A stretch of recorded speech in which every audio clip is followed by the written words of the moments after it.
Hey everybody, so today we're going to continue our conversation on the Chad Daybell preliminary hearing, and now we have moved our way up to David Warwick, and this is Melanie Gibb's boyfriend, and he went on right after she did, and he was questioned by both Wood and Pryor. So I just want to talk about a few things that stuck out to me. Now, the first thing that I was just like, is this the same guy? Is I was just like, he seems like way more feeble, way more, kind of out of it than I remember him. Obviously, I'm not living with the guy. I don't see him on a day-to-day basis, so that's just my perception. Now, this was a pretty basic line of questioning, but some interesting points did come out. Now, in the beginning, Wood establishes, how long he knew Daybell, which was about 5 years. He establishes how he met Lori, which was at her home in Arizona in 2019. And he says he hasn't met Tylee, but he did meet JJ at Lori's Rexburg townhome. Now, as this is going, it seems like he has really bad hearing. It's clear that he's having a very hard time understanding or hearing what the attorneys are saying. So they kind of stop things. They bring in these little earphones for him to use. And I just find this interesting because this is such a central theme, whether it be actually being hard of hearing or questions about understanding things and being hard of hearing with him and Melanie. We're going to definitely see this play a role in the future. Now, once they get the little hearing phone things going, they get back to the line of questioning, and they're talking about the weekend that he was staying there when he was on a conference. Lori had invited him to stay at the townhome. And so he says during this time, he thinks he maybe saw Chad Daybell like once, not 100% sure, but he says that he talked to Chad about his relationship with Tammy. Now, I find that to be very interesting, and I also find it to be very awkward. Here's all these people kind of staying and being in this centralized group with one another. Chad and Lori are blatantly having an affair. Tammy's at home. It kind of puts even the people around them in an awkward position because it's like, do you say something? It's just really bad mojo. Now, Wood asked, hey, did you see JJ in Lori's apartment? And he's like, yeah, I did see him there and I tried to interact, but it was almost as if, I wasn't there. Now, remember, JJ was autistic, so he had that going on.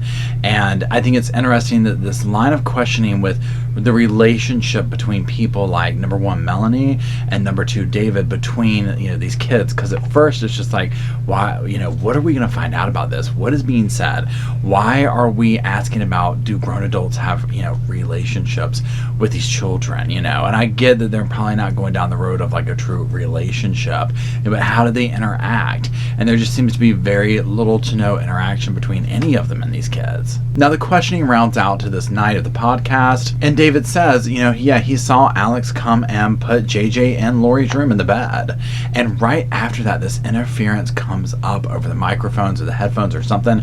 And I was like, y'all, it's a sign. It is a sign. Now the questioning moves to that infamous morning where, he and Melanie, they see Lori in the morning and she's like, oh my gosh, this is what happened. And Wood asked him, did you see JJ the following morning? He's like, no. And he's like, what did Lori say about him? He said that Lori told him, that JJ was acting like a zombie, that he was climbing on the cabinets, he was climbing on top of the fridge, on top of the cabinets between the ceiling, that he knocked the picture of Jesus over. So interesting that we finally hear the word zombie.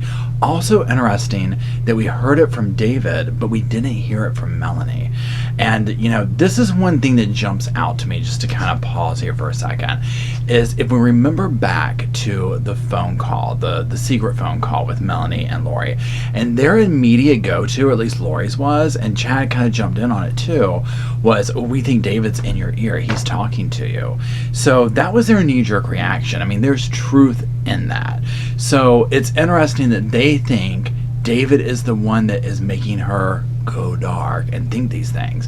It's interesting that Melanie is afraid to say the zombie word in court, but he's just like, no, Lori said he was acting like a zombie.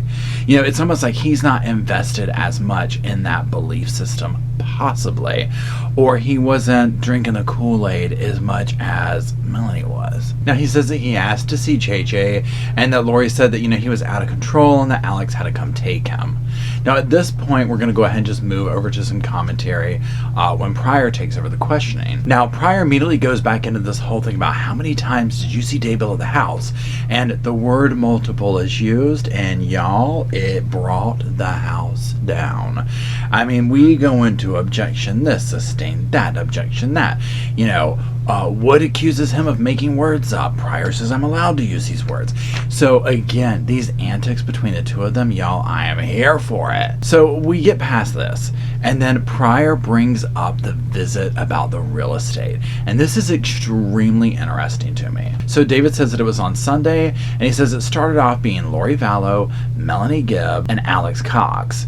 And then Chad Daybell and the realtor showed up. Now he says this meeting took about 30 minutes. This property is kind of near Chad Daybell's. He can't remember once the meeting ended, like where everyone went. He's like, I think we all had our separate cars, and I think we all kind of went our separate ways. And number one, I find this interesting because I'm like, okay, so you're looking at property, there seems to be this whole thing with this whole little clique of friends that it's like 1 minute in one scenario, whether it be with an interview with Nate Eaton or, on the stand or whatever, one story is told. But then if you look at the evidence, the actions, I'm like, okay, this tells a different story. So for example, Melanie's sitting here, I don't want to call myself a sister with her and da-da-da-da-da, but yet you're all sitting here doing these podcasts and looking at property and, doing all these things. It just doesn't add up. So again, Pryor circles back around to this evening of the podcast, and he asks some very interesting questions. First of all, he's going into the whole aspect of, were you around Melanie the entire evening? Essentially, he says, look, where I'm going with this is if Melanie says she didn't see JJ, then if y'all were together the whole time, then it's fair to say that you didn't see him either. Again, the meltdowns with objections was fast and furious. Now, y'all, during this part, they're like panning over to Daybell and Pryor. I don't know if Daybell is like looking at the table or if he is nodded out for a second. I mean, I get it.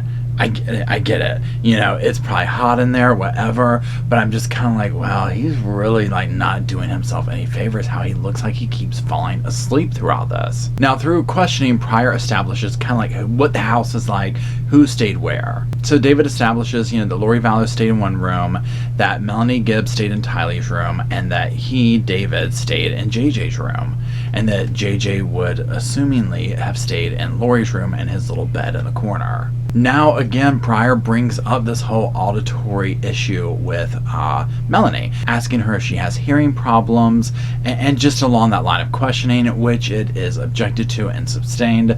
Again, whatever can make it in, whatever he is going down, what path he is, what defense he's lining up here with this, is going to be extremely interesting, because I think, especially David, who can't seem to hear a word that's happening, that's going to be a coin toss as to how that's going to play out for him when the trial starts going. Then Pryor gets into Daybell's writings. Now, another thing I think is interesting is he's calling them fiction. Now, I think that there's a lot of murky water with his writings. I have not read them yet. I've heard some people talk about them. Honestly, they sound horrible. I've seen some of the interviews with the other authors who are like, well, I had a near-death experience. And then all of a sudden, magically, Chad started having them and writing about them. So, I think that we could probably safely say that all his work is fiction. But if you know what I mean. But it's interesting that the lawyer is trying to establish that and get that normalized on the stand. Now, another thing interesting that Pryor does is he has David establish that, he, Melanie, Chad, Lori, we are active, LDS faith members. And again, this is so interesting how Pryor's doing this, because, and I keep hearing from y'all in the comment section, and literally everyone is like, I am LDS. I do not know what these people are talking about, and it's just, again, I'm not familiar with LDS, obviously, not with, whatever Chad was trying to sell, but I just think it's kind of gross that they're exploiting a religion like that, because the vibe I'm getting from comments and all this kind of stuff is that this is just what they hid behind. They just kind of are trying to, especially now where things are going down south, and they're trying to be like, no, we don't have these bizarre things, we do LDS, that's our gig. And I just think it's gross that they're hiding behind that. Now Pryor turns the questioning to Alex Cox, and he's like, how well did you know him? Obviously only as well as one could know him. What was the nature of the relationship? He was like, what, he's a funny guy, and we had good conversations. Then the most interesting part of this, I think, is Pryor begins to question David. Do you have difficulty understanding things in conversations? Did you have difficulty in understanding things in conversations at Lori Vallow's house that weekend? Well, the whole time, David is sitting there saying, huh? What? Huh? What? I don't understand. Repeat the question. And I'm like, is this a joke at this point? I'm like, we're being trolled.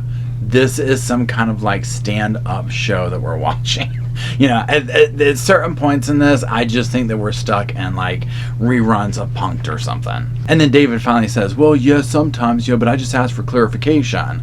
And I'm like, well, my goodness gracious, if this entire time of him being up here is not an example of that. Now, Pryor turns the last questioning back to some relationships between people. First, he starts with, look, what was Alex's relationship like with JJ? And David says he seems like to be the one who took care of him.